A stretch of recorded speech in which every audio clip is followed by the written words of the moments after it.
equipment failure atop the silos damaged the shaft at the bearing location. Belzona 1111 was sourced to the site, and the custom former was treated with Belzona 9411 release agent. The shaft was prepared and cleaned.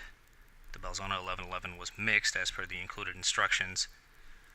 The material was then applied to the prepared area, ensuring complete coverage.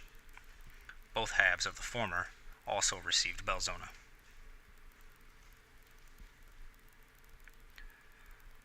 Both halves of the former were then firmly pressed into position and firmly secured.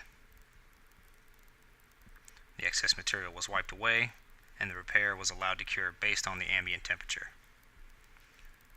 The former was then removed, and the bearing area was dressed down with emery cloth.